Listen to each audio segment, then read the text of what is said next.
It had been 2 weeks, 2 endless, aching weeks since I'd seen my little girl.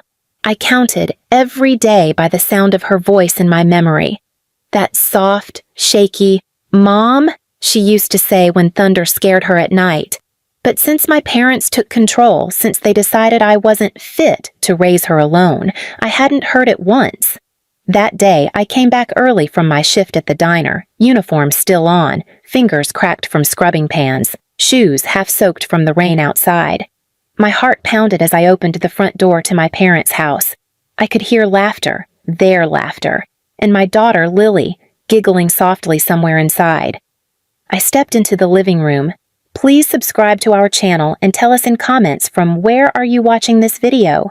She was there, my 6-year-old sitting on the carpet playing with my dad's old chessboard. Her small fingers were tracing the wooden pawns. She looked up, eyes lighting up like she'd just seen sunlight after a storm. "Mom!" she gasped, jumping to her feet. I dropped my bag right there and reached out, my throat locked, tears stinging before I could even speak. I bent down, arms wide open, but before I could even touch her, something slammed into my ribs, a hard kick, a shock of pain ripping through me so deep I couldn't breathe. I fell backward, hands shaking. My father stood over me, his face twisted with contempt. "Don't touch her," he barked. "Trash doesn't deserve love." Lily froze. My little girl's lip trembled. My mom came around the corner, carrying a coffee cup, eyes cold as steel.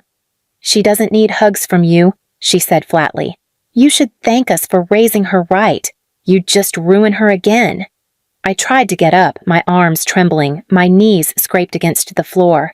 "She's my daughter," I whispered, my voice breaking. Dad snorted. "She's ours now. You signed her over, remember? You couldn't even keep a job long enough to buy her shoes." Lily started crying, quietly at first, then harder. Her tiny fists clutched at her shirt as she looked between me and them, confused, scared. "Grandpa, don't hurt Mommy!" she screamed. He laughed. My mother laughed. Their laughter filled that room like poison, drowning out my daughter's sobs. Something inside me cracked that moment, not just from the pain in my ribs, but something deeper. I stayed on the floor, listening to them mock me, letting their words burn holes through my chest. "You always come back here pretending you're somebody," my mom said. "But you're nothing. You'll always crawl back. That's what trash does." My hands curled into fists against the carpet. I didn't cry. I didn't even answer. I looked at Lily, her little face streaked with tears, her breath shaking. And I realized something. They weren't just breaking me anymore. They were trying to break her, too. So I smiled through the pain. Just a small, strange smile that made my father frown for the first time that night. That's when I decided they'd never laugh again. Not the same way. Not after what was coming. The next morning I woke up with bruises blooming across my back and ribs, purple and dark like rotten fruit. Every breath hurt. Every move reminded me that in that house, even the air wasn't mine. Lily had tried to sneak into my room in the middle of the night, tiptoeing like a little ghost, carrying her blanket. But Mom caught her at the doorway. "Go back!" she hissed, yanking her by the arm. "That thing doesn't deserve your comfort." I heard the small whimper. The sound gutted me more than the chair ever could. When I opened my eyes that morning, the sun felt wrong. Too bright for a house full of monsters.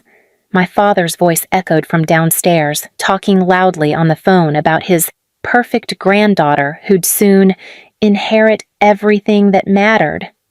I sat up slowly, every rib screaming, and stared at the peeling wallpaper. The same wallpaper I'd stared at as a child whenever their shouting filled the house. The same pattern I used to trace with my fingers when I prayed they'd stop fighting, that they'd see me. But they never did. This time, I wasn't praying. I was planning. I got up, quietly opened the window, and stared outside, at the rusted swing in the backyard, the one Dad had built for Mia, my sister, and never let me touch. Lily used to play there until Mom said, "Don't let her near that. She'll break it. just like her mother breaks everything. The swing creaked now, empty, moving slightly with the morning wind. I thought about every time they'd taken something from me, my room, my childhood, my dignity, and now, my daughter. But monsters like them have patterns, predictable ones, and I knew every move they'd make before they did. That day, I went to work like nothing happened. My coworkers at the diner asked if I was okay. I smiled and said I'd just tripped. I'd learned to lie convincingly. At lunch, I slipped into the back office and made a call to someone my parents didn't know about, Mrs. Hayes, a retired social worker who used to come by when I was a teenager, back when Mom's discipline had gotten too loud for the neighbors to ignore. "Clara," her voice cracked with recognition. "Are you safe?" "Not really," I whispered, "but I'm getting there." I told her everything, the bruises, the kick, how they used my daughter like bait for control. She didn't interrupt, just breathed heavy on the other end of the line, like she'd heard this kind of hell before. Then she said, "Record everything. Don't fight them in anger. Let them show who they are." That night, I did exactly that. When I returned home, Dad was sitting in his recliner, TV blasting some reality show. Mom was folding laundry, pretending peace lived here. And Lily was in the corner, coloring quietly, drawing a picture of a house with a big red door and two stick figures holding hands. I realized they were her and me. I turned my phone on, camera facing down in my pocket.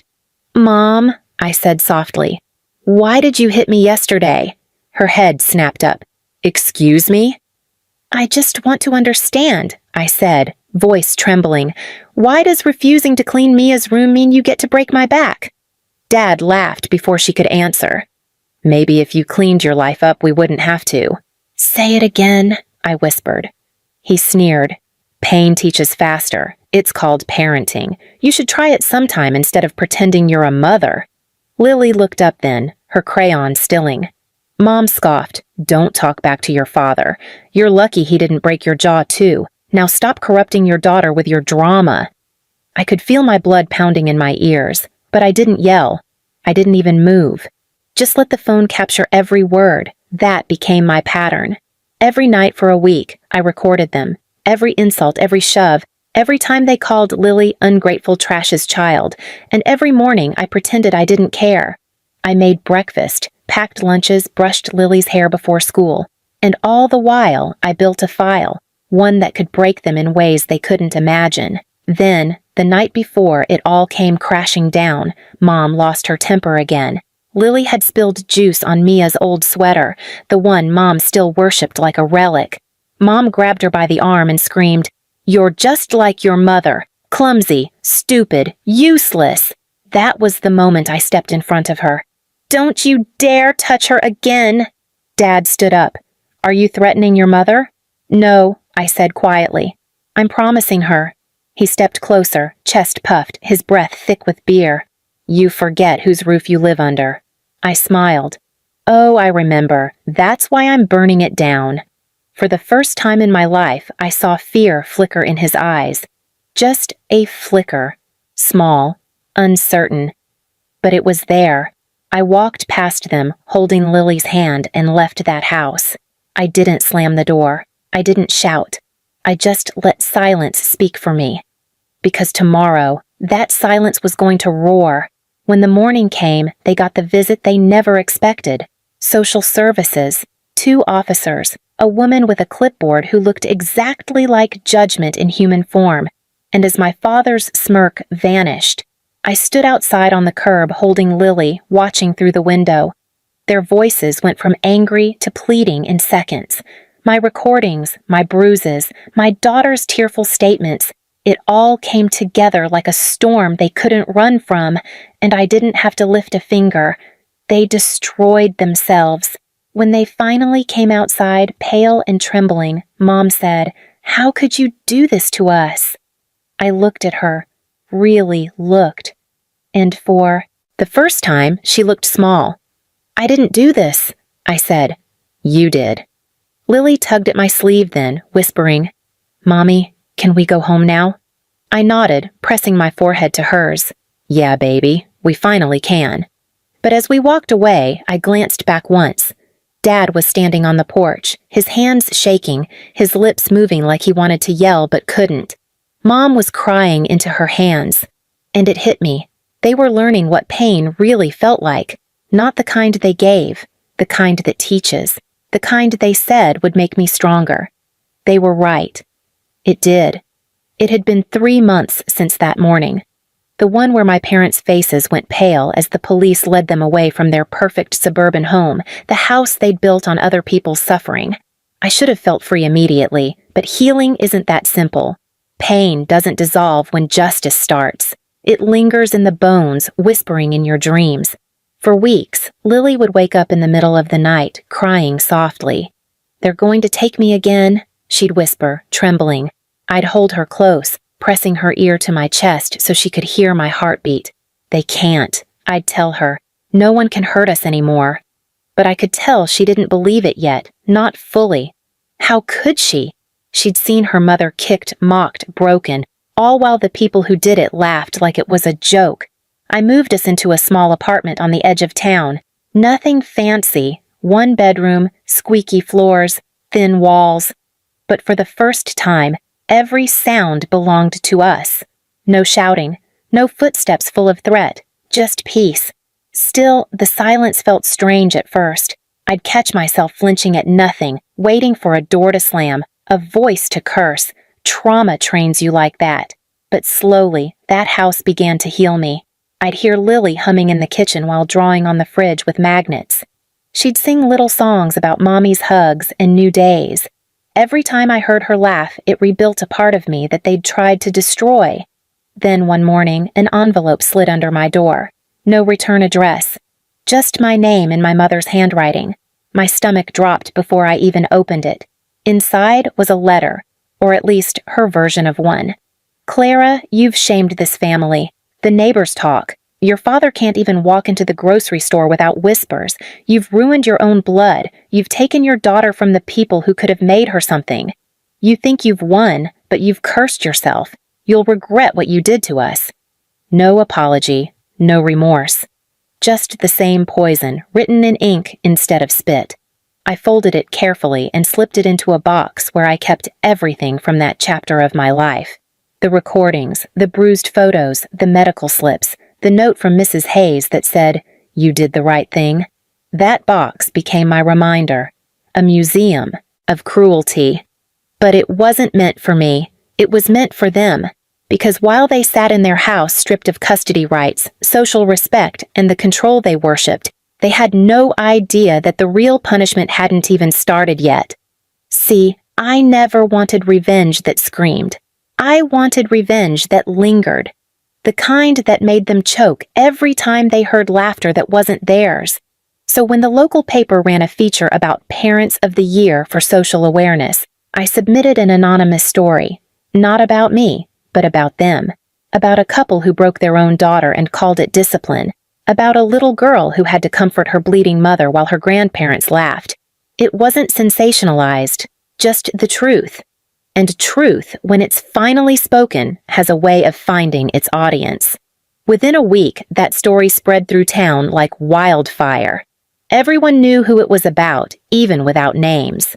Their church attendance stopped. Their friends cut them off. Neighbors crossed the street when they saw them.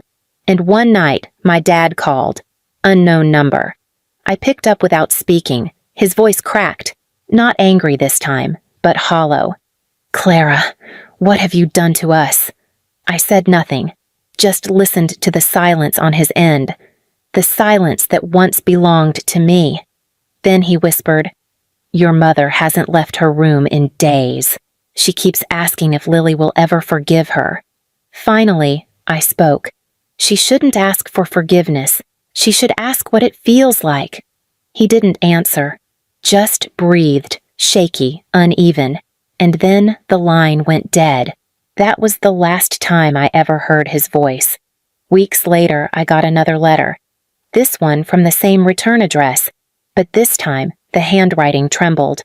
"Clara, we saw you and Lily in the park last week. She looks happy. You both do. We finally understand what we did. We can't fix it, but we can live knowing what we've lost. I read it twice, then tore it up, because I wasn't interested in their realization.